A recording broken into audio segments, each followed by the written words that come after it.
Parece que foi ayer que empezamos con el primer tema, ¿verdad? No sé para ustedes, pero para mí la semana pasó volando.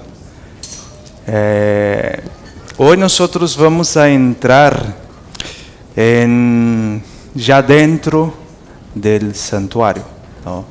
Vamos a analizar esta magnífica obra que Dios enseñó a Moisés, ¿no?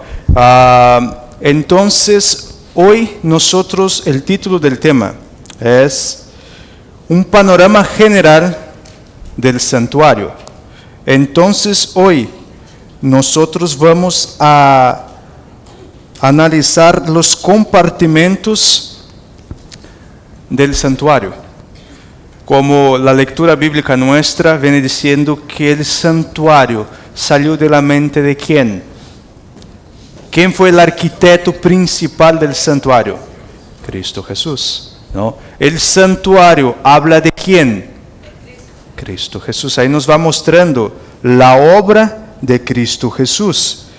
Quiero compartir con ustedes en esta mañana un par de citas de la sierva del Señor. Y ella viene hablando de la importancia que tiene el santuario para la iglesia adventista del séptimo día. No solamente para la iglesia, déjame corregir mis palabras. La importancia que tiene el santuario para la humanidad y para nuestra salvación. La primera cita, no sé si ustedes ya leyeron el libro Cristo en su santuario. Es un libro pequeño, de fácil lectura y muy bueno. A mí me encanta este libro. Cristo en su santuario, la página 7. Ahí la sierva del Señor nos viene hablando un poco de la importancia del santuario. La correcta comprensión del ministerio en el santuario celestial es el fundamento de nuestra fe. Que nosotros como pueblo de Dios, como aquellos que aguardan la segunda venida de Cristo, ¿qué deberíamos comprender perfectamente? ¿Qué deberíamos comprender, hermanos? El santuario, la obra que se está siendo realizado allá en el santuario, no terrenal, sino el santuario celestial. Es el fundamento, es la base de nuestra doctrina, de nuestra fe. Es por esta razón que esta serie se intitula El santuario, fundamento de nuestra fe. Deberíamos, como pueblo de Dios, comprender perfectamente la obra que está siendo realizada allá en el santuario celestial. Hay otra cita en el mismo libro, Cristo en su santuario, ahora la página 14. Cristo en su santuario, página 14. En el futuro surgirán engaños de toda clase y necesitamos terreno sólido para nuestros pies. La sierva del Señor está diciendo que nosotros necesitamos terreno ¿qué? Sólido. ¿Qué vendría siendo un terreno sólido? Firme. Por ejemplo, cuando una persona va a construir una casa, lo primero que uno va a analizar, ¿qué es? El terreno. Si es arenoso, si tiene mucha agua. Si tiene agua no se puede construir. Si es arenoso, no se puede construir. Y la sierva del Señor viene diciendo que en los últimos días van a surgir ¿qué? Muchos ¿qué? Engaños, errores. Y lo que es que va a diferenciar la verdad de la mentira es la comprensión de ¿qué? Del santuario. Por ejemplo, hoy hay aproximadamente, no sé, yo creo que es cierto eso, cuando yo lo miré en el internet, yo me imagino que es cierto. Viene diciendo que hay aproximadamente 40,000 denominaciones religiosas. 40,000. Y todas ellas tienen una característica, ¿sabe cuál es? Tenemos la verdad. Aquí vas a encontrar la salvación. ¿Cómo es que nosotros vamos a separar una iglesia verdadera de una falsa. ¿Qué necesitamos? ¿Qué es lo que es el divisor de aguas ahí? Para separar una iglesia verdadera de una falsa, una denominación verdadera de una falsa denominación. ¿Qué es? ¿Qué sería, hermanos? Ok, la ley de Dios. ¿Ah? El santuario. El santuario es lo que va a diferenciar. Porque hay muchas iglesias que guardan el sábado. ¿Y ahora? ¿Cómo me explicarías? Hay muchas que guardan el sábado. Lo que diferencia una verdadera iglesia, el verdadero pueblo de Dios, y puede que parezca presuntuoso lo que estoy diciendo aquí, pero lo que va a separar el trigo y la cizaña, los verdaderos adoradores de Dios de los falsos, es la correcta comprensión del ministerio de Cristo en el santuario celestial. Porque ¿a qué compartimento del santuario Cristo pasó? Lugar santísimo. Pero lamentablemente hay mucha gente que está echando por tierra y que no cree en el santuario. ¿Sabes por qué? Por ejemplo, ¿qué está haciendo Cristo ahora en el lugar santísimo? Intercediendo y ¿qué más? ¿Perdón? Juzgando, expiación. Ahora, ¿es un mensaje agradable hablar del juicio de Dios? ¿Le gusta a la gente escuchar esto? Por supuesto que no. Es por esta razón que hay mucha gente que no acepta el santuario. No cree en el santuario, porque el santuario nos enseña lo que Cristo está haciendo. Y la obra que Cristo está haciendo, el mundo evangélico, el mundo protestante quiere negar, que es juicio, que es una obra de investigar y castigar a los que no sean, los que no pasen por este juicio, los que hayan sido hallados faltos en este juicio. Porque, por ejemplo, hoy el mundo quiere escuchar ¿de qué? Del amor de Cristo, ¿sí o no? Sí. Cristo me ama, Cristo me acepta. ¿Cristo nos ama? Sí. ¿Cristo nos acepta como somos? Sí. Pero es solo esto, y ahí termina el Evangelio. Es un mensaje diabólico. Y voy a decir de nuevo, es un mensaje diabólico hablar que Dios es solo amor. Es un mensaje diabólico. Dios es amor, sí, 100% amor. Pero Dios también es 100% justicia, juicio, justo. Pero el mundo quiere negar este atributo del carácter de Dios. Por ejemplo, ¿qué diferencia la medicina del veneno? ¿Qué es lo que diferencia la medicina del veneno? ¿Ah? La cantidad. No, es la cantidad que usted va a consumir. Hay medicamentos que es bueno para el dolor de cabeza, sí. Pero si yo lo tomo una botella de una sola vez, ¿qué va a hacer conmigo? Me va a matar. Lo que separa la medicina del veneno es la cantidad que tú estás tomando. Si tomas el dosaje que dice ahí el manual, entonces será medicina. Pero si yo tomo mucho, se convierte en veneno. De igual manera, no entender el carácter de Dios. Hay muchos que fueron para un extremo. Dios es amor, amor, amor, amor, amor, parece Santa Claus. Eso es un veneno, porque yo estoy negando el otro lado, la otra parte del carácter de Dios, que el mundo quiere negar. Pero hay otros que van al otro extremo. Justicia, juicio, castigo. Y deja a un lado el amor de Dios. Debemos aprender a equilibrar. Dios es amor y Él es justicia. Y Dios mostró esto porque la paga del pecado es muerte, pero la dádiva de Dios es vida eterna. Entonces Dios mostró su justicia, su juicio, pero mostró su amor también. ¿Y dónde es que nosotros comprendemos esto perfectamente? ¿En qué lugar nosotros comprendemos perfectamente el carácter de Dios? En el santuario. Veamos la siguiente cita. El mismo libro, Cristo en su santuario, página 14. Necesitamos columnas sólidas para la edificación. Ni un alfiler ha de ser quitado de lo que el Señor ha establecido. El enemigo introducirá falsas teorías, tales como la doctrina de que no hay santuario. Este es uno de los puntos que inducirán a apartarse de la fe. Gracias. ¿Saben lo más triste de todo, hermanos? Es que nosotros estamos viendo que esta profecía se está cumpliendo. El enemigo inducirá a muchos a negar que existe ¿qué? Un santuario. Y esto está pasando en el medio adventista. La iglesia que llegó a existir por comprender el ministerio de Cristo en el santuario celestial, hay muchos miembros y aparte de esto, líderes que están negando, que ya no creen en la existencia del santuario celestial.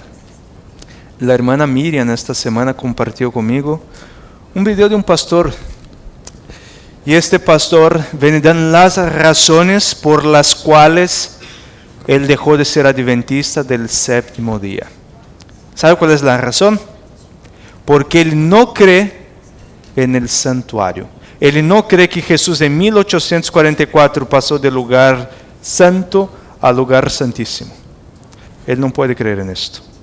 Y si yo anulo la obra del santuario,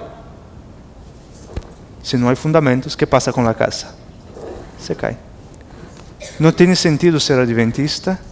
No tiene sentido ser adventista y no creer en el santuario. Aquel que soy adventista y no cree en el santuario, perdóname, tú eres cualquier cosa, pero menos adventista.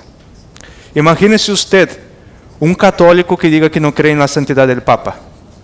No es católico. Un musulmán que no cree en Alá. No es musulmán. Un espiritista que no cree en los espíritus. No es. Un ateo que cree en Dios. De igual manera, un adventista que no cree en el santuario, no eres adventista. Eres otra cosa, pero adventista no eres. Porque ese es el fundamento, es columna para nuestra doctrina, el santuario. Y por esto que tú y yo debemos entender, porque tú y yo debemos acompañar ¿quién? El Cordero. Debemos acompañar el Cordero. El Cordero no está en el atrio. El Cordero pasó del lugar santo al santísimo. Y yo debo acompañar el Cordero hasta allí.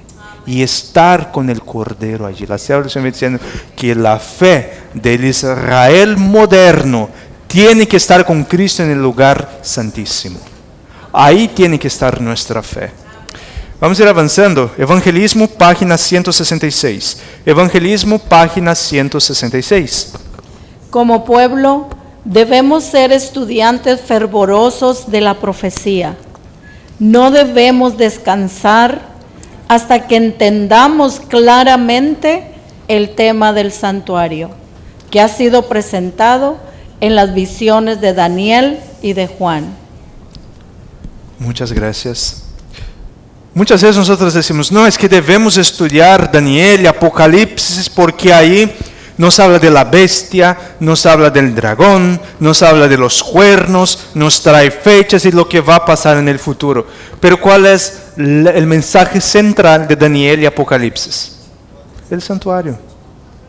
Si tú has estudiado Daniel y has estudiado Apocalipsis, y no has encontrado el santuario y no has visto el ministerio de Cristo en el santuario celestial, mi querido hermano y mi querida hermana, vuelvas a leer.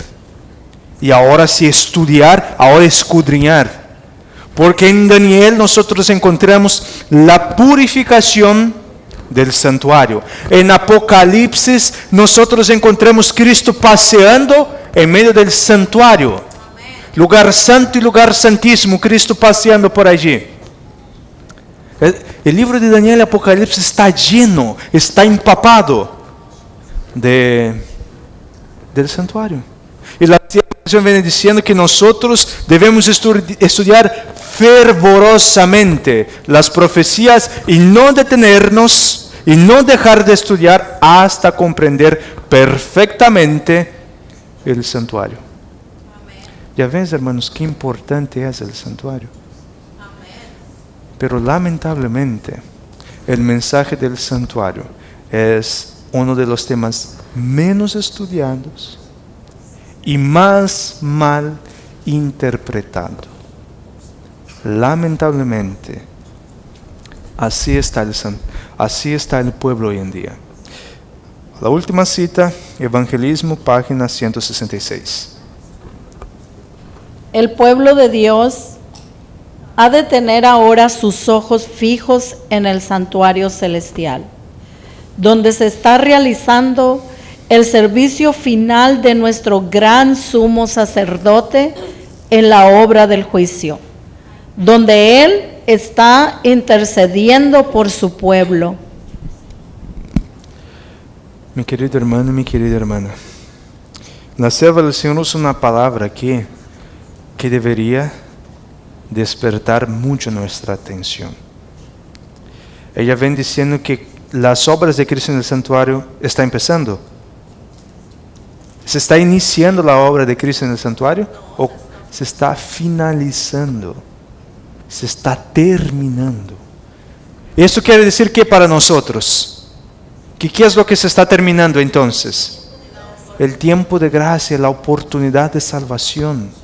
Eso debería hacernos pensar mucho, preocuparnos, porque pronto, hermanos, es más,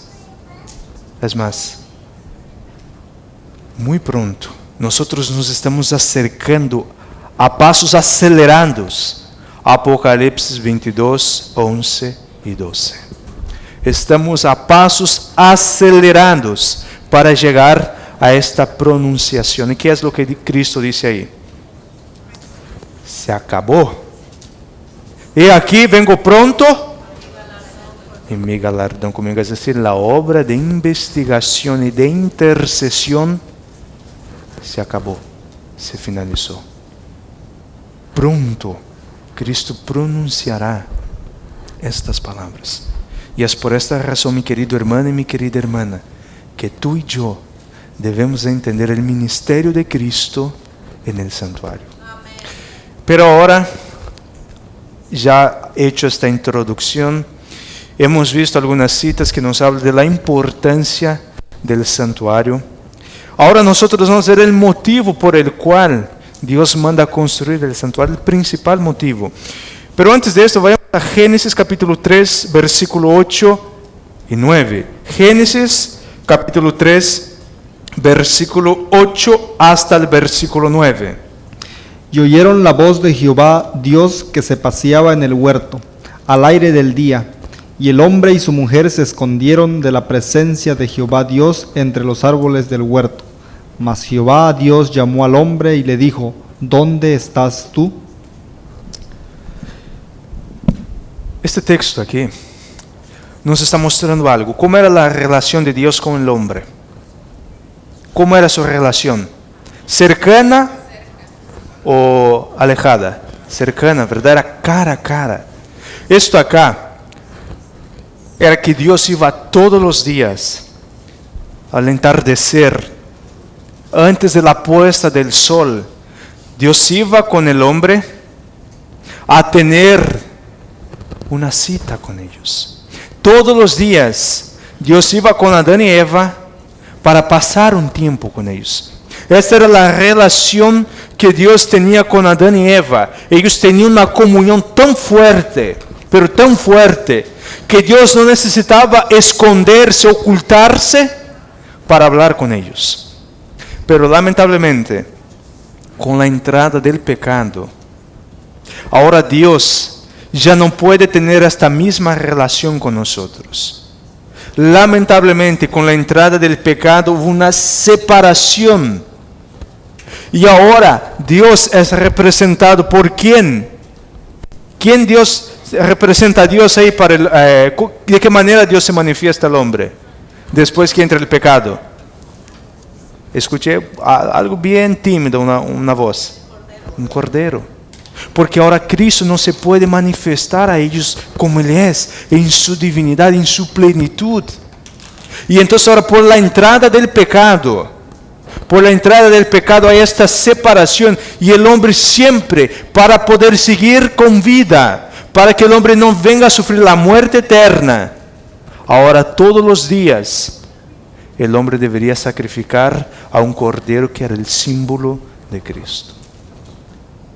Pásanse los años y ahora Dios, cada vez que Él se manifiesta al hombre, el hombre solo escuchaba la voz de Dios. O las veces que Jehová se ha manifestado al ser humano, en la Biblia sí nos habla que Dios se ha manifestado corporalmente al ser humano. Cuando Dios viene a hablar con Moisés, ¿se acuerdan? En Génesis 18. ¿Fueron cuántos a hablar con Moisés? 3, ¿verdad?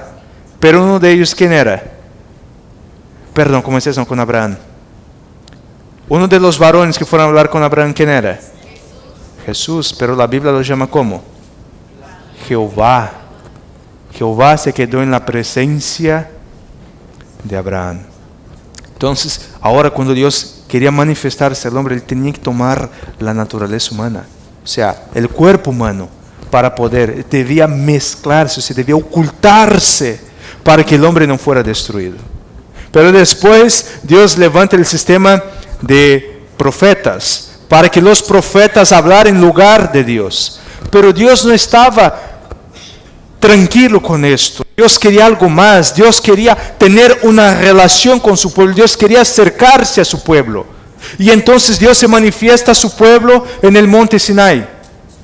¿Y qué contesta el pueblo? ¿Qué dice el pueblo a Moisés?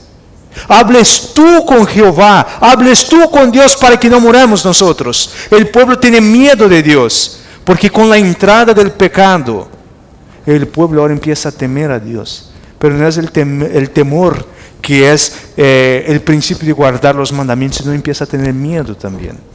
Porque cuando Adán y Eva pecan y Dios viene con ellos, ellos se ocultan.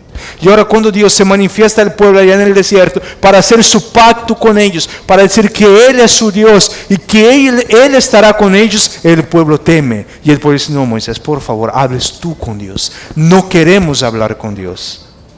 Y entonces Dios elabora un sistema, un plan para que Él pudiera no solamente hablar, sino habitar en medio de su pueblo.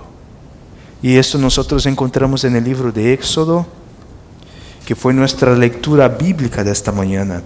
Éxodo capítulo 25, versículo 8 y 9. Éxodo capítulo 25, versículo 8 y 9. Y harán un santuario para mí, y habitaré en medio de ellos, conforme a todo lo que yo te muestre. El diseño del tabernáculo y el diseño de todos sus utensilios, así lo haréis. Muchas gracias. El propósito del santuario, aparte de nos enseñar el plan de la redención, ¿qué más? ¿Cuál era el otro propósito? ¿Qué Dios quería con esto? A ver, hermanos, ¿a habitar con quién? Con su pueblo. Dios quería morar con ellos. Dios quería vivir con ellos. Entonces Dios manda a Moisés construir un santuario, un tabernáculo, porque el propósito de Dios ya no estaba contento en solamente hablar a través de los profetas, de Moisés aquí en el caso. Dios quería estar con ellos, su presencia, estar con su pueblo. Entonces Dios manda construir el tabernáculo. ¿Qué se utilizó para la construcción del tabernáculo? ¿Cómo fue? ¿De dónde salieron los recursos para construir el tabernáculo? Versículo 1 y 2 del mismo capítulo, Éxodo 25, 1 y 2.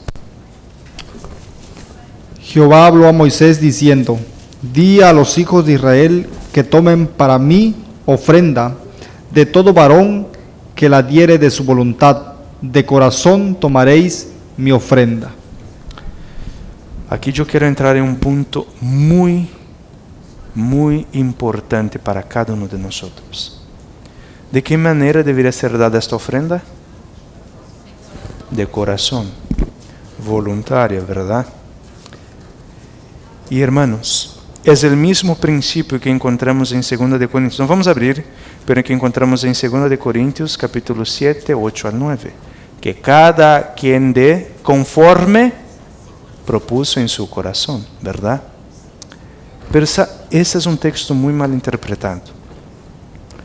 Porque ofrenda voluntaria, muchas veces nosotros pensamos, ofrenda voluntaria, ok, pasó acá, a ver qué tengo acá. Ah, tengo esto, y esto es lo que doy. ¿Será que es eso una ofrenda voluntaria? No. ¿Sabes qué es una ofrenda voluntaria? Es un voto que tú haces con Dios. Y es un plan sistemático. Esa es una ofrenda voluntaria. No es lo que me está sobrando aquí. No es a ver lo que encuentro acá y es lo que voy a dar. La ofrenda es voluntaria, sí lo es voluntaria. Pero es un plan que tú tienes que hacer con Dios. Por ejemplo, no es el tema, pero solo para que entendamos bien cómo es que fue utilizado el sistema acá. ¿Qué dice Malaquías 3? El texto que más nosotros usamos, ¿verdad? ¿Robarás el hombre a Dios? Y la pregunta es, ¿en qué te hemos robado? En los diezmos y las ofrendas. Pero ¿sabe el principio de las ofrendas? ¿Sabes cómo es? No es como ya les mencioné, lo que me tengo acá, sino es el pacto. Tú tienes, así como has hecho un pacto con Dios de los diezmos, y es algo innegociable. De la misma manera, la ofrenda es un pacto y es innegociable. Porque la Biblia dice, mejor no es prometer que prometer y después no cumplir.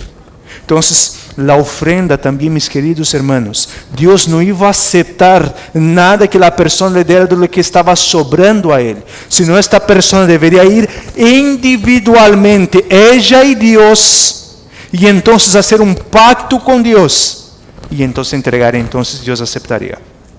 Pero cada vez que pasa acá los diáconos para recoger diezmos y ofrendas, y yo voy a ver con qué sorpresa me sale en la billetera, a ver lo que tengo, les voy a decir algo, esta ofrenda es abominable para Dios. Dios no la puede aceptar. ¿Porque acaso Dios hace esto con nosotros? A ver, ¿qué me sobra acá te voy a dar? ¿Es eso lo que le hace? Dios propuso en su corazón, y Cristo propuso en su corazón entregar su vida por la humanidad. Eso fue lo que él propuso. Y lo que más me sorprendió es que leyendo el comentario bíblico adventista de 2 de Corintios, ahí viene diciendo el comentario, no la sierra diciendo el comentario, viene diciendo que Dios solo tomará como suyo, como su pueblo, aquellos que den voluntariamente, aquellos que hagan un pacto de voluntariedad para entregar a Dios lo que le corresponde, las ofrendas. Muy serio esto, ¿verdad? ¿Cuántas veces nosotros hemos estado pecando porque damos de migajas? Vamos a ser sinceros. Lo que nosotros damos para la casa, ahora no es para construir, sino es para la casa de Dios. Damos migajas. ¿Cómo te sentirías tú que alguien te invita a comer y dé de lo que le está sobrando, lo que sobró de su platillo? ¿Cómo te sentirías? ¿Te sentirías ofendido? Ahora, ¿cómo se siente Dios cuando le damos muchas veces migajas de lo que le está sobrando, de lo que nos está sobrando? Pero vamos a dejar que alguien más inteligente que yo hable. Patriarcas y Profetas, página 314. Patriarcas y Profetas, página 314. Para la construcción del santuario fue necesario hacer grandes y costosos preparativos.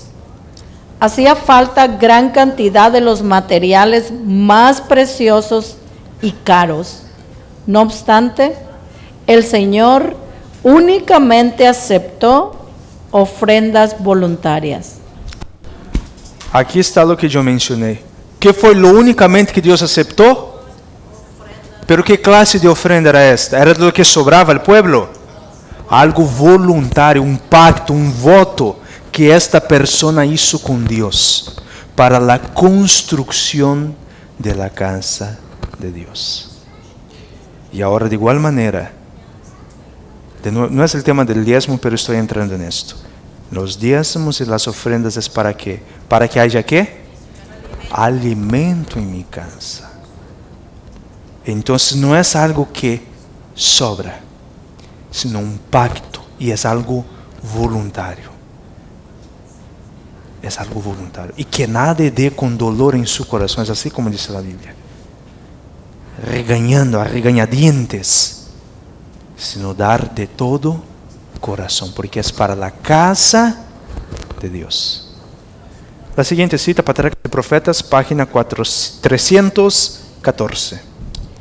Esta fue la orden divina que Moisés repitió a la congregación. La devoción a Dios y un espíritu de sacrificio fueron los primeros requisitos para construir la morada del Altísimo. Dios es muy específico cuando le pide algo. Él es muy específico. Y cuando Dios nos pide algo, Él desea que nosotros, cuando le vamos a dar, demos ¿de qué? De todo nuestro corazón. ¿Perdón? Ajá. Ok. Vamos aquí ahora a entrar. Nosotros, ¿de qué manera estaba dividido el tabernáculo? ¿Cuántos compartimentos tenía? 3, 4.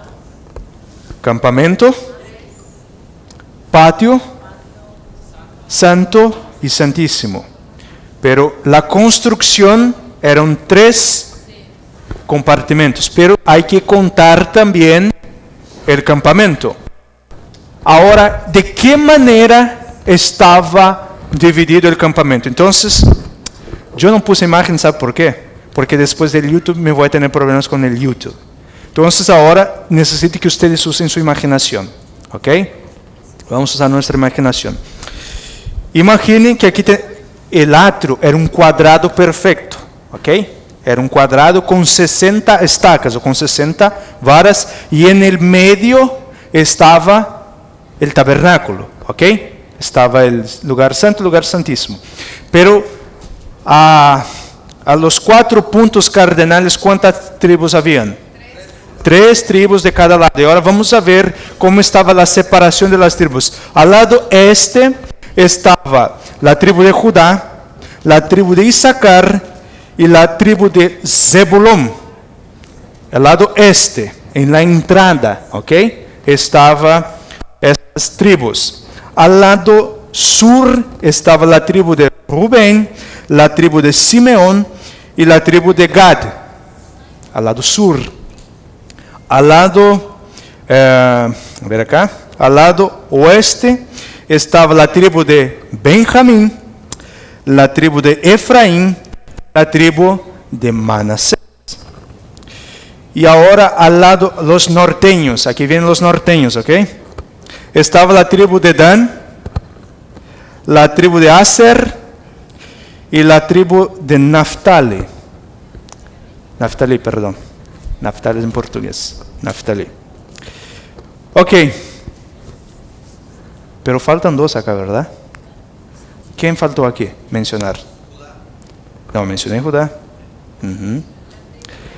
Los levitas. ¿Dónde se encontraban los levitas? Sí, ellos estaban en el medio allí. ¿Por qué ellos estaban en el medio? No tenían lugar. ¿Y porque ellos trabajaban dónde? Ellos debían estar las tribus no estaban pegaditas al santuario, sino que ellos quedaban aproximadamente 1 milla de distancia. Ok, entonces, pero los levitas se quedaban más cerca, porque ellos ministraban, trabajaban ahí, y ellos habían quedado sin herencia. Ellos quedaban sin herencia, entonces tienen que trabajar ahí. Ahora imagínense entonces, pero aparte de él faltó otro. ¿Quién faltó ahí? Hay otro hijo de Jacob que no entró. José. José no entra también. Y ahora, ¿quién tomó el lugar de José y Leví? Efraín y Manasés, los hijos de José. ¿Ok? Bueno, entonces está dividido el santuario así. ¿Ok? Imaginen que tú eres de la tribu de Judá. Tú vives al este del campamento, a 1 milla. Cuando tú pecabas, ¿qué tenías que hacer? Agarrar tu corderito y venir caminando. Y ahora todos los chismosos mirando, ¿no? ¿Qué pecado cometió este? Y ya atravesabas todo el campo. Entonces, tú salías del mundo para entrar aquí al santuario. Venías allí y entonces la puerta del santuario estaba aquí, ¿en qué punto cardenal? En el este o al oriente. ¿Y por qué razón estaba al este? Muy bien. Porque el sol, ellos deberían adorarse con las espaldas hacia el sol. Porque todos los paganos adoraban frente al sol. ¿Ok? Los paganos adoraban frente al sol y Dios quería diferenciar, porque ¿quién era la principal divinidad de los paganos? El dios sol. Acuérdense, el principal dios de los egipcios era el dios sol. El dios Mun-Ra, así era llamado, no Mun-Ra. Él era el principal dios y el pueblo pasó allá 430 años en Egipto, 400 años como esclavos. Y entonces ahí ellos perdieron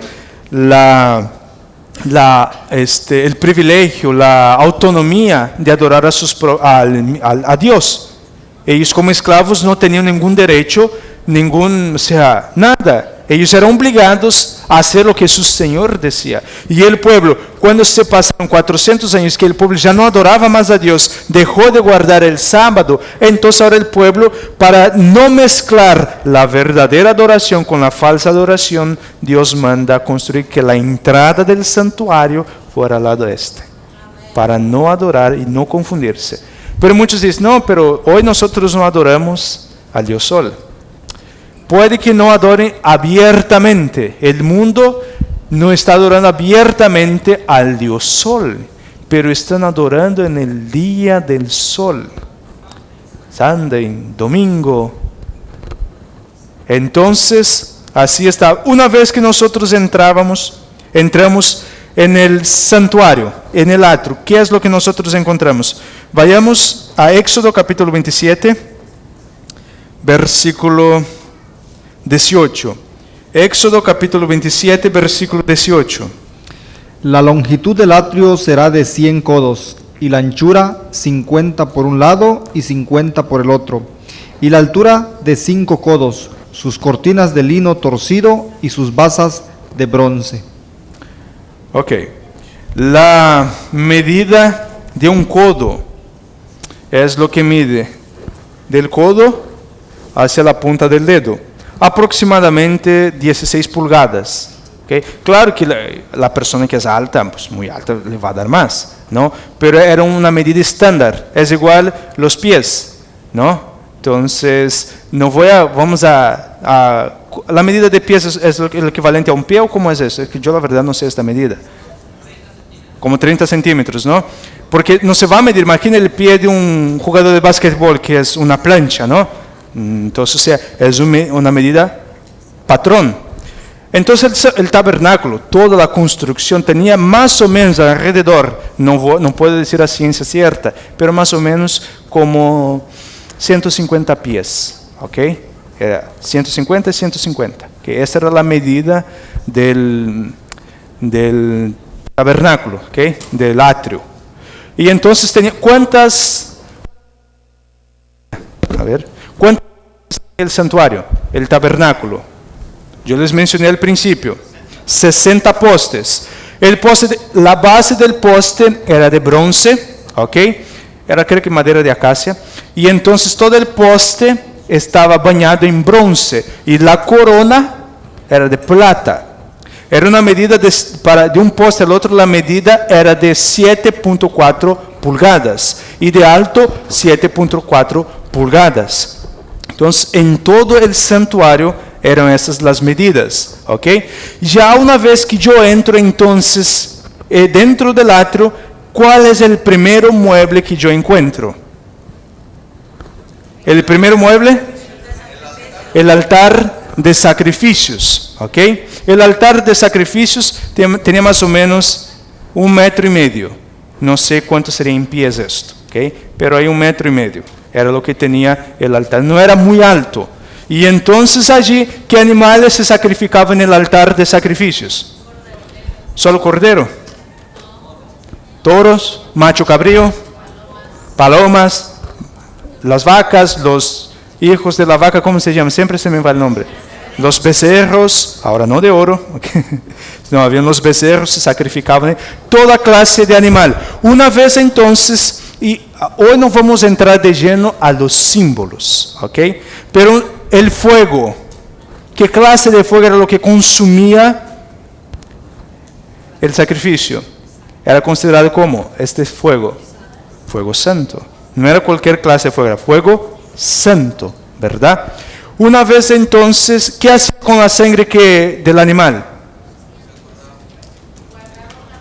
Un poquito, ¿verdad? Ahorita nosotros vamos a ver para qué se guardaba. Pero todo lo demás se tenía que salir toda la sangre, porque la sangre es un símbolo de ¿qué? De vida, pero aquí en este ritual simbolizaba ¿qué? Remisión de los pecados. Por eso que toda la sangre debería ser tirada, o sea, sacar toda la sangre. Muy bien, una vez entonces que el sacerdote, él terminaba el sacrificio, ¿qué le hacía? Él pasaba para el siguiente mueble, ¿verdad? ¿Y qué le hacía allí en el lavacro, en la pía?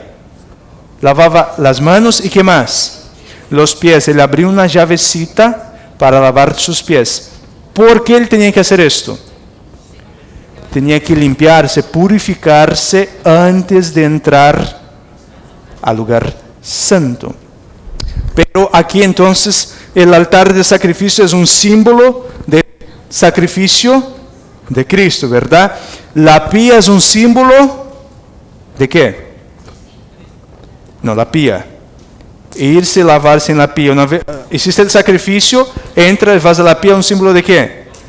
De Cristo, purificación, perdón, Cristo, bautismo, purificación. Moriste a tu pecado y moriste para tu pecado. Es un símbolo de esto, ¿verdad?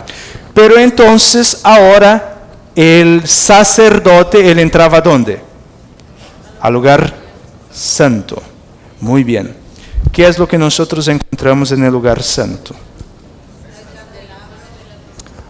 Ok, el candelabro estaba a qué lado. Pero como en puntos al sur, ¿verdad? Miren, pero antes de esto vayamos a Éxodo capítulo 27, versículo 16. Y ahora nosotros vamos a pasar al lugar santo, ¿ok? Vamos, cada compartimento que nosotros entramos, vamos a procurar entrar con la Biblia, ¿ok? Y para la puerta del atrio habrá una cortina de 20 codos, de azul púrpura y carmesí, y lino torcido, de obra de recamador.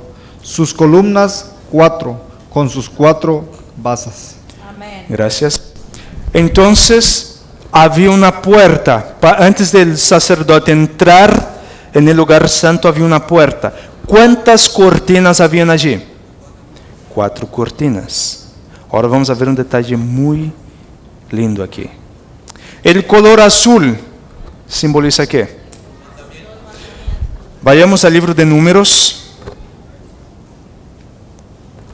Números capítulo 15, versículo 38 hasta el versículo 39. Números capítulo 15, versículo 38 al 39. Habla a los hijos de Israel y diles que se hagan franjas en los bordes de sus vestidos, por sus generaciones, y pongan en cada franja de los bordes un cordón de azul. Y os servirá de franja para que cuando veáis os acordéis de todos sus mandamientos de Jehová, para ponerlos por obra, y no miréis en pos de vuestro corazón y de vuestros ojos, en pos de los cuales os prostituyáis. Gracias. El color azul era un símbolo de ¿qué entonces? De los mandamientos de Dios. La pregunta es, ¿qué color eran las tablas de los 10 mandamientos? Color azul, pero un azul vivo. Pero el profeta Isaías, cuando él mira el templo de Dios y él mira la base del trono de Dios era el mismo material, era la misma piedra que fue hecha los 10 mandamientos. Entonces nos está mostrando allí que la base, el fundamento del gobierno de Dios, ¿qué es? Su santa ley. Porque mire, no vamos a abrir, pero solo voy a mencionar acá. Ezequiel capítulo 28, del versículo 14 al 18, nos viene hablando de quién, del querubín protector, ¿verdad?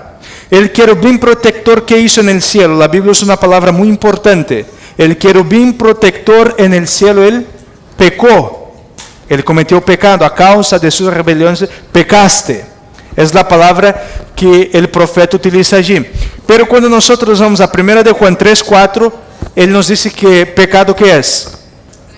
Transgresión de la ley. Entonces aquí lo que nos está mostrando es que una persona, para poder entrar al lugar santo, lo primero que ella se va a deparar con, ¿qué es? Con la ley de Dios. Tiene que aceptar la ley de Dios para pertenecer. Porque una vez que yo acepto, no es que la ley me salva, dejando esto muy en claro, pero en la ley de Dios, ¿qué yo encuentro en el cuarto mandamiento? Acuérdate del día del sábado. El mundo no tiene problema con matar, adulterar, robar, mentir. El mundo no tiene problema con esto. Pero el mundo tiene problema con el cuarto mandamiento de la ley de Dios, que me manda guardar este día porque fue el día que Dios apartó. Entonces la persona, cuando va a entrar allí, el sacerdote se deparaba con la ley de Dios, que es la base, es el fundamento de su gobierno. Pero después hay otro color. ¿Cuál es el siguiente color? Púrpura. Vayamos al Evangelio de Marcos, capítulo 15, versículo 18 al 17. Marcos, capítulo 15, versículo 17 al 18. Y le vistieron de púrpura y poniéndole una corona tejida de espinas, comenzaron luego a saludarle: Salve, Rey de los judíos. Gracias. El color púrpura era utilizado ¿por quién? Por los reyes. Porque pusieron una vestidura en Cristo, una corona, un manto púrpura que era el color de la realeza. Y empezaron a decir: salve, oh Dios, oh Rey de los judíos. Entonces, aquí lo que nos está mostrando es que Cristo es el Rey de reyes y Señor de señores. Cuando nosotros miramos el santuario, entonces muestra la ley de Dios y ahora muestra el ministerio de Cristo y qué autoridad tiene Cristo allá. Aparte de ser sumo sacerdote, Él es un rey. Entonces nos está mostrando que Cristo, una vez que Él entregó su vida por nosotros, cuando Él asciende al cielo, ¿qué es lo que el Padre le entrega? Toda autoridad, todo poder y toda majestad. Y la Biblia nos dice que cuando Cristo venga, Él vendrá como Señor de señor y Rey de reyes. Eso es lo que nosotros encontramos. Pero el siguiente color, ¿qué color es? Carmesí o rojo. ¿Qué representa esto? Ok. ¿Solo pecado? ¿Qué es lo que nosotros encontramos en el altar? ¿Y qué color tiene la sangre? Carmesí. Nos está mostrando que Cristo es el único que te puede salvar. Tú no puedes llegar al santuario con otro intercesor. El único que te puede elevar es Cristo Jesús. Y ahora este color púrpura me limpia de todos mis pecados. Es la purificación que Cristo quiere hacer con cada uno de nosotros. La Biblia dice que aunque nuestros pecados sean rojos como el carmesí, ¿se convertirá en qué? Como la blanca lana. ¿Y cuál es el siguiente color que nosotros encontramos? El lino. ¿Qué color tiene el lino? ¿Y qué vestiduras quiere poner Cristo en nosotros? Vestiduras blancas. Miren qué lindo esto acá. Entonces, antes de entrar, yo miro la ley de Dios. Y ahora yo miro que el Rey de Reyes utiliza esta ley para gobernar el universo. Pero este mismo Rey de Reyes, Él vertió su sangre carmesí para purificarme, dar vestiduras blancas. Y ahora cuando yo tengo las vestiduras blancas, yo entro en el lugar santo. Mire que solo con la puerta del lugar santo, cuántas lecciones, y aquí yo podría hacer tema de 1 hora, mínimo 1 hora, solo con esto acá, se podría hacer, pero en una forma resumida.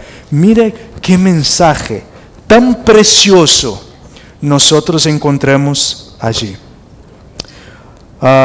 Muy bien, ahora sí, entonces nosotros podemos entrar al lugar santo. Y ahora entonces, en el lugar santo, bueno, ¿cómo yo hago para que ustedes puedan? Hermanos, si yo me bajo acá, ¿no se me va a perder? Si yo me bajo acá, a ver, si me pierde yo vuelvo. ¿No? Ok, muy bien. Vamos a usar aquí una ilustración entonces. Tú eres el sacerdote, pasaste ya el atrio, el altar de sacrificios, lavaste tus manos, lavaste tus pies y ahora tú entras. Al sur, ¿qué es lo que yo encuentro? El candelabro de 10 brazos, ¿verdad? 7 brazos, muy bien, ahí están conmigo. ¿Cuál era la función del candelabro? ¿Cuántas ventanas tenía el lugar santo y el lugar santísimo? ¿Cuántas ventanas tenía? ¿Cuántas? Ninguna ventana. No tenía ventana. Por eso el candelabro tenía que prender solo al atardecer, ¿verdad?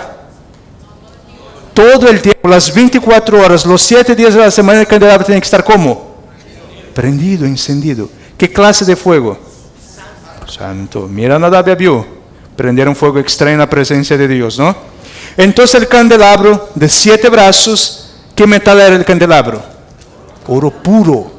No era mezclado con el oro puro. El candelabro tenía la función de alumbrar, iluminar el lugar santo y el lugar santísimo. Entonces al norte, ¿qué es lo que yo encuentro? La mesa de ¿qué? De los panes. ¿Cuántos panes habían?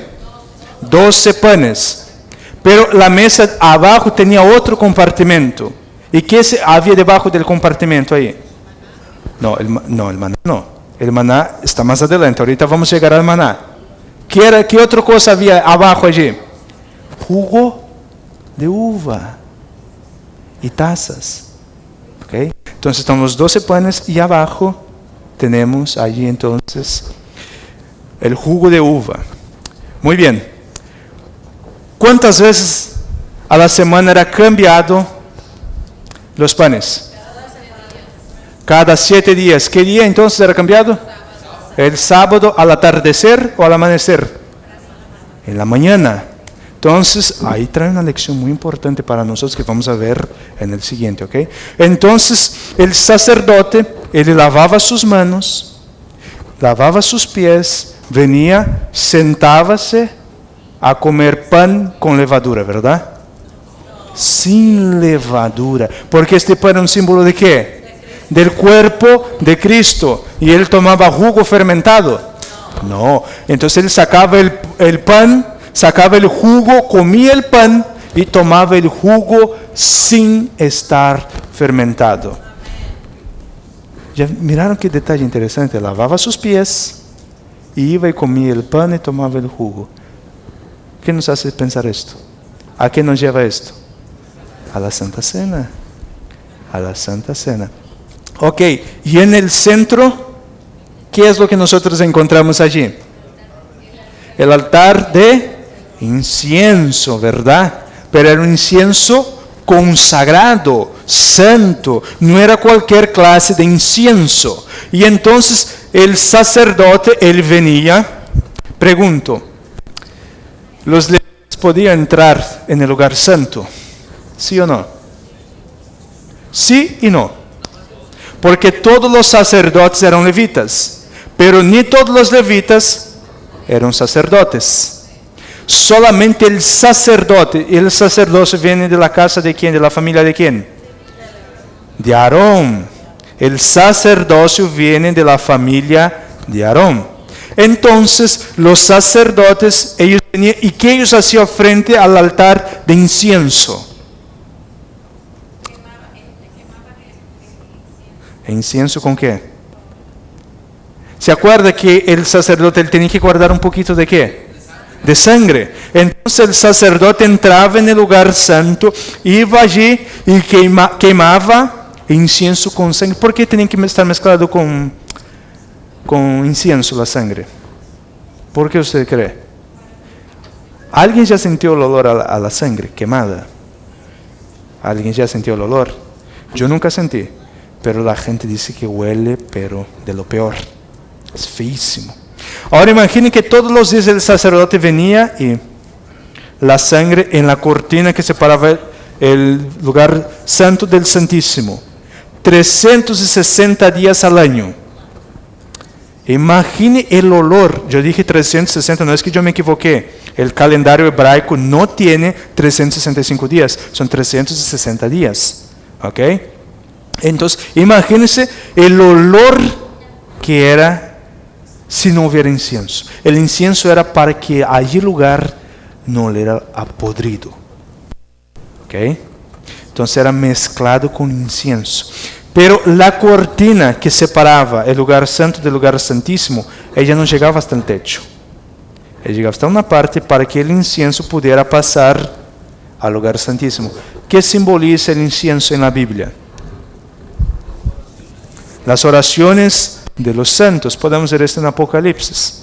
Antes de las trompetas, se ha estirado ¿qué? El incensario. El incensario representaba ¿qué? La misma Biblia nos dice, las oraciones de los santos. ¿Ok? Entonces el sacerdote él tenía que entrar y entonces orar por los pecados que fueron cometidos allá afuera, y entonces esto pasaba al lugar santísimo.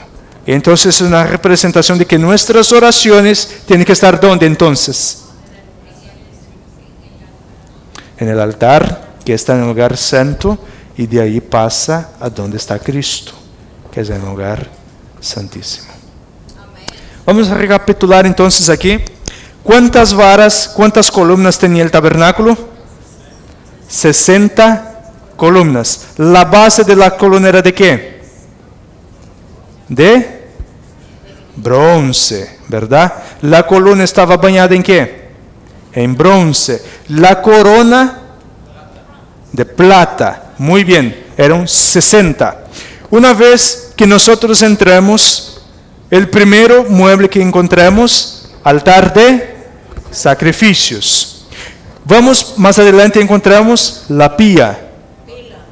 Pila, ¿verdad? Pila es en portugués. La pila. Puede ser el lavacro, más fácil para mí. El lavacro. ¿Okay? ¿Qué era lo que el sacerdote tenía que limpiarse? Sus manos y sus pies. Ahora, los únicos que podían entrar en el lugar santo, ¿quién eran? Los sacerdotes, ¿verdad? Ok. ¿Cuántas puertas tenía? ¿Cuántas cortinas tenía la puerta del lugar santo que separaba el atrio del lugar santo? 4 cortinas. ¿Ok?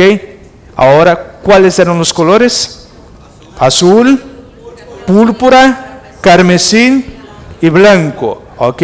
La ley de Dios, la majestad de Jesús, la sangre de Cristo y las vestiduras blancas, el carácter que Cristo quiere implementar en cada uno de nosotros. ¿Ok? Entramos en el lugar santo. Al lugar norte está el candelabro y al lugar sur está los panes de la preposición de la presencia, ¿verdad? ¿Sí? Ok, al revés, al lugar sur está candelabro, que tenía la función de iluminar. Pero el candelabro es un símbolo de qué? No. Las 7 Las 7 iglesias. Acuérdense que Apocalipsis, Juan mira a Jesús caminando por en medio de ¿qué? De los candelabros. Después habla las 7 iglesias. Entonces el candelabro tenía la función de ¿qué? Alumbrar. Y es un símbolo de las 7 iglesias. ¿Cuál es la función de la iglesia entonces? Alumbrar. ¿Pero alumbrar qué? ¿Alumbrar qué? Al mundo, muy bien. Entonces, ahora aquí al norte tenemos los panes de la presencia de la preposición. 12 panes y abajo sin levadura y jugo de uva sin estar fermentado. Es que mezclé uva con jugo y me salió esto, ¿no? Entonces, jugo de uva sin estar fermentado. Muy bien. Y al centro encontramos el altar de incienso, que es un símbolo de ¿qué? De las oraciones de los santos, del pueblo de Dios. Muy bien, ahora nosotros pasamos el velo. Acuérdese que el lugar santo es el doble del tamaño que el lugar santísimo. Cuando nosotros pasamos el velo, ahora ¿quién era el único que podía pasar allí, este velo? El sumo sacerdote, nadie más. Ningún sacerdote podría pasar allí. ¿Qué es lo que nosotros encontramos en el lugar santísimo? El arca del pacto, muy bien. ¿Y qué tenía en el arca del pacto? Pero antes de la ley de Dios, ¿qué nosotros encontramos? 2 querubines, ¿verdad? Ahora entendemos por qué es que dice que pecó. ¿Quién era el querubín protector, cubridor? ¿Cómo se llamaba uno de ellos? Lucifer. ¿Él pecó contra qué entonces? La ley de Dios. Los ángeles inclinados hacia abajo es un interés que ellos tenían por el ministerio de la salvación de la humanidad. En la cortina del santuario, ¿qué es lo que nosotros encontramos dibujado allí? Los querubines. Y cuando se movían parecía que estaban ¿qué? Volando. Y esto es un símbolo del ministerio de los ángeles en el plan de la salvación. ¿Ok? Entonces tenemos los querubines. Muy bien. Ahora adentro, ahí que encontramos la ley de Dios, el maná y la vara de Aarón. Muy bien. ¿Ok? La ley de Dios es un símbolo de ¿qué? La ley de Dios simboliza ¿qué? Yo escuché de este lado que alguien mencionó tímidamente el carácter de Dios, pero aparte del carácter de Dios, simboliza la constitución del gobierno de Dios. Nos dice Santiago 2:12, no vamos a abrir, pero Santiago 2:12 nos dice, así hablad y así proceder como los que han de ser juzgados por la ley de la libertad. ¿Qué ley es esta? Los 10 mandamientos de la ley de Dios. Muy bien, la vara de Aarón simboliza ¿qué? Ahora sí, aquí vamos. La semana pasada, cuando nosotros estudiamos, la vara tenía un símbolo de ¿qué? De castigo, de juicio, ¿verdad? La Biblia mismo dice, no, es Mateo, ahora estoy, si es el 5 o el 7, pero dice, por la vara que medí, serás medido. Entonces la vara es un símbolo de medir, de juicio, ¿verdad? Pero aparte de eso mencionar muy bien, liderazgo, el don de profecía. ¿Por qué es que la vara de Aarón fue puesta ahí adentro? ¿Qué característica tenía la vara de Aarón? ¿Qué es lo que salió en la vara de Aarón? Reverdeció y salieron ¿qué? Almendras, flores y almendras. ¿Por qué razón es que salieron, reverdeció y salió flores y almendras en la vara de Aarón? ¿Cuál era el conflicto que estaba habiendo en la época allí? ¿Qué es lo que ellos estaban cuestionando? El pueblo. La autoridad, si de verdad Dios había escogido a Aarón o si Moisés estaba haciendo medio que estaba haciendo nepotismo, se dice, ¿verdad? En español también. Cuando tú estás poniendo a alguien de tu familia para ser líder también. Favoritismo. Vamos mejor usar esta palabra. Favoritismo. Entonces ahora Dios manda poner, llama a los líderes y ponen 12 varas, y la vara que floreciese era el profeta, era el elegido por Dios, el líder. Entonces la vara es un símbolo también del don de profecía. ¿Ok? Y ahí nosotros entramos en el maná, que es un símbolo de ¿qué? ¿Qué simboliza el maná? Una alimentación saludable, ¿verdad? Era un pueblo que iba a seguir los principios de Levíticos capítulo ¿qué? 11, muy bien. Levíticos capítulo 11. Pero también, al pasar del tiempo, Dios quería quitar los alimentos de animales de su pueblo. Es una alimentación siguiendo el principio de Génesis. ¿Qué fue lo que Dios dio a Adán y Eva en Génesis? ¿Qué fue lo que dio? Frutos, semillas según su especie, ¿verdad? Entonces un símbolo de la alimentación del pueblo de Dios que acompaña a Cristo, ¿dónde? En el lugar santísimo. Entonces mira, mis queridos hermanos, de acuerdo que yo les dije, para conocer el verdadero pueblo de Dios se debe estudiar ¿qué? El santuario, ¿verdad? Porque el verdadero pueblo de Dios acompañó al Cordero ¿hasta dónde? Hasta el lugar santísimo por fe, no literalmente. El único que puede entrar al lugar santísimo es el sumo sacerdote, por fe. Acompañó a Cristo en el lugar santísimo. Entonces, en el lugar santísimo, ahí viene diciendo que la iglesia que acompañó a Cristo en el lugar santísimo es una iglesia que iban a guardar 10, no 9, sino 10 mandamientos, incluyendo el sábado. ¿Okay? No 9, sino 10. No anulando el cuarto mandamiento de la ley de Dios. Entonces, esta iglesia que acompañó a Cristo guarda los mandamientos de Dios. Pero aparte de esto, esta iglesia, nosotros después vemos también en Apocalipsis 19 que el remanente de Dios tiene ¿qué? ¿Qué tiene el remanente de Dios? El don de profecía, el espíritu de profecía. Es decir, la vara de Aarón simboliza el verdadero don profético. Ok, entonces la iglesia que siguió a Cristo hasta el lugar santísimo, dentro de ella tenía vivo ¿qué entonces? ¿Qué tenía vivo? El don profético. Ok, pero también es una iglesia que se preocupa mucho con ¿qué? Con su alimentación, siguiendo el principio que nosotros encontramos en Corintios. Quer comáis, quer bebáis, o haced cualquier otra cosa, haced ¿para qué?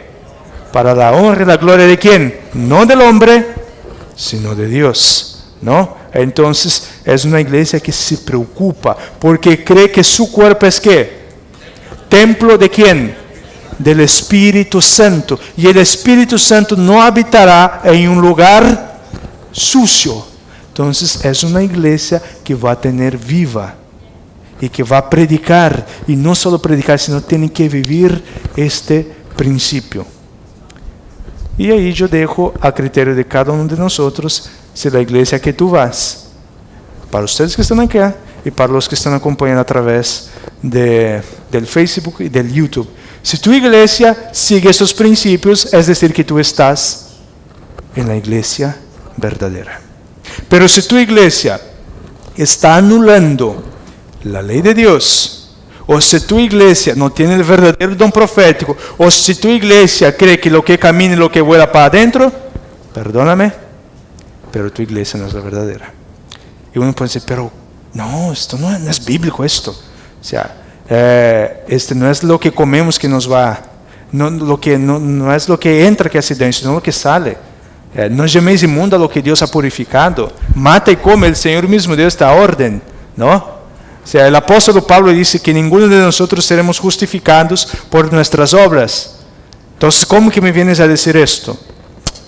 Ok, si este es tu argumento. ¿Se acuerdan que yo les mencioné que Apocalipsis, la base de Apocalipsis, ¿qué? ¿Qué es la base? ¿Qué más habla el libro de Apocalipsis? ¿Cuál es el mensaje central del libro de Apocalipsis? El santuario. La pregunta es, ¿de dónde salen las plagas? Del lugar santísimo, muy bien. Del lugar santísimo. salen las plagas, porque los ángeles salen con las 7 últimas plagas, con 7 copas, ellos salen del lugar santísimo. Que está, ¿dónde está este santuario? En el cielo. Hebreos capítulo 9 no nos dice que Moisés iba a ser un modelo de lo que fue enseñado. Y Jesús no entró en ningún tabernáculo hecho por manos de ¿quién? De hombres. No entró en un tabernáculo hecho por ¿quién? Por Dios mismo. Y Cristo Jesús, no tenemos un sumo sacerdote que no pueda compadecerse de nuestras debilidades. Si la Biblia me está llamando que Cristo es el sumo sacerdote y que Cristo entró en el lugar santo del santuario celestial, tú me vienes a decir que no existe un santuario. ¿Pero qué Biblia estás leyendo entonces? Y la Biblia es muy clara en decir que las plagas salen del lugar santísimo. Y en el lugar santísimo, ¿qué nosotros encontramos allí? La ley de Dios. ¿Y por qué es que Dios va a castigar a la humanidad? ¿Por quebrantar qué? La ley de Dios, sus mandamientos. Entonces, las plagas van a salir de allí. Antes de sonar las trompetas, ¿qué es lo que el ángel tiene en su mano? Un incensario, ¿sí o no? No, el tintero es en otro evento, ¿ok? Él tiene el incensario allí. ¿Dónde que yo encuentro el altar de incienso? En el lugar santo. Y de allí entonces salen las trompetas del lugar santo. Pero ahora las plagas salen del lugar santísimo. Y en el lugar santísimo, la Biblia es muy clara, dice, por no obedecer a Dios, Dios los va a castigar. Hay muchos que dicen, no, pero es que esto no, Dios es amor, Dios no castiga. ¿Y cómo es esto? ¿Dónde está el amor, el libre albedrío? O sea, Dios dice, si no me aceptas, los voy a castigar. Esto no es amor, esto para mí es algo más déspota. Porque si Dios dice que fuera de Él no hay vida, entonces, o sea, Dios no me da opción. ¿Será que es esto? Por ejemplo, vamos a imaginar que vamos a usar nuestra imaginación. El diálogo entre el agua y el pez. Y el agua dice al pez, pez, sin mí no hay vida. Si tú no estás en mí, si tú no estás conmigo, vas a morir. Pregunto, ¿el agua está siendo déspota aquí? No. Simplemente el agua está mostrando su amor por el pez. Mira, fuera de mí tú no vas a encontrar vida, no vas a poder respirar. Necesitas de mí para poder vivir. El agua no está siendo déspota. De igual manera es Dios. Imaginen que Dios es el agua, nosotros somos los peces. Sin agua, tú y yo no vamos a sobrevivir. Y el agua es Cristo Jesús. Sin Él no hay vida. Sin Cristo no hay vida. Ahora, para finalizar, ¿qué es lo que viene primero? ¿Una maqueta o la construcción? Los arquitectos aquí. La maqueta. ¿Qué es lo que viene primero? La maqueta. La maqueta es lo que viene primero para después construir el edificio. Y a través de la maqueta podemos entender bien el edificio que será construido, ¿sí o no? Por supuesto que sí. Pero mira ahora que con el santuario Dios lo hace diferente. Dios primero muestra que la construcción, el edificio construido para que se construya la maqueta. Entonces, aquí Dios utiliza un sistema distinto. Porque Dios ya desde la fundación del mundo, Cristo Jesús ya había tomado su decisión de entregar su vida por ti y por mí. Desde la fundación del mundo, Cristo ya era el Cordero que iba a ser inmolado por la humanidad. Él es el Cordero de Dios. Y entonces el plan de la redención no fue hecho ahí cuando Moisés construyó el tabernáculo, el santuario, sino que el plan de la redención estaba establecido en el santuario celestial antes de que siquiera los ángeles hayan sido creados. el Padre, el Hijo y el Espíritu Santo allá en el santuario celestial, donde está el trono de Dios, antes de crear cualquier cosa, antes de crear el espacio y el tiempo. Los tres allí, ya conociendo el fin desde el principio, los tres en una junta dijeron, el hombre va a pecar. Va a haber un grupo que va a quebrantar nuestra ley. ¿Y ahora qué hacemos por ellos? Y entonces el Hijo dijo, yo me entrego por ellos antes de que ellos hayan sido creados. Antes de crear cualquier cosa, yo voy a morir por ti. Para mostrar, porque nosotros vamos a hacer aquí ahora, vamos a hacer poniendo en jaque nuestro carácter. Pero vamos a mostrar a todos estos que nosotros vamos a crear, todo el universo que vamos a crear, nosotros vamos a mostrarles que nuestro carácter es santo, justo y bueno. Y que los 10 mandamientos, la base de nuestro trono, la base de nuestro gobierno, es perfecta y es amor. Querido hermano y mi querida hermana, esto es el plan del santuario. Para esto fue dado el santuario. Otro detalle interesante, y con esto vamos a finalizar. El santuario entero, cuando tú entrabas en el lugar santo, tenías un mueble allá y 2 muebles acá. El sacerdote tenía que entrar, pero él tenía que hacer esos percursos. ¿Qué emblema nosotros estamos haciendo aquí con esto? La cruz de Cristo. Los muebles fueron acomodados de una forma que cuando el sacerdote entrase en el santuario, al caminar por el santuario, él estaría mostrando en qué instrumento Cristo Jesús iba a morir por la humanidad. Y era una cruz. Es por esto, mis queridos hermanos, que el santuario, tú y yo, deberíamos dedicar tiempo para estudiar, para conocer el santuario, porque si tú y yo no entendemos perfectamente la obra del santuario, el ministerio de Cristo en el santuario celestial, tú no vas a entender por qué tú guardas el sábado, por qué tú haces las cosas que tú haces.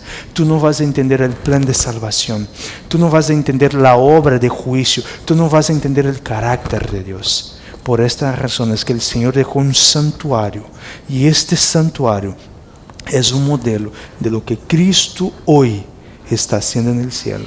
Pero muy pronto, Cristo dejará sus vestiduras sacerdotales. Él las va a dejar.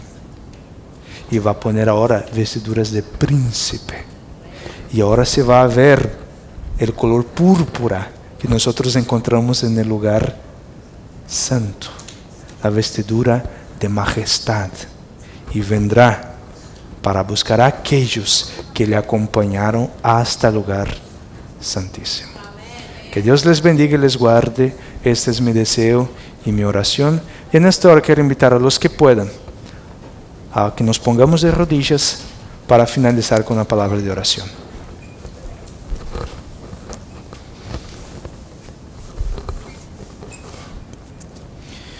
Querido eterno Dios, que en el santuario celestial en este momento se encuentra. Gracias te damos, Señor, por tu infinito amor manifestado a través de la obra del santuario terrenal. Allí, Señor, nosotros encontramos lo que Cristo Jesús iba a hacer por nosotros y hizo por nosotros. Señor, ayúdanos a comprender el ministerio de Cristo. Ayúdanos a comprender la obra que Él está realizando en el lugar santísimo ahora. Señor, debemos acompañarte, debemos estar contigo, porque nosotros sabemos que pronto esta obra terminará y los que se santificaron para la vida eterna. Y los que no se santificaron, lo único que recibirán es la muerte eterna.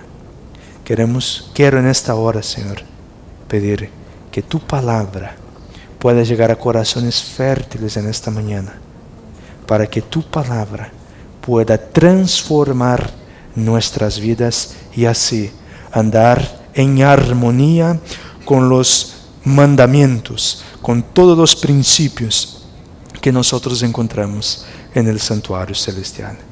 Gracias te damos por todas estas bendiciones. Todo esto nosotros te pedimos y agradecemos. En el sagrado y bendito nombre de Cristo Jesús oramos.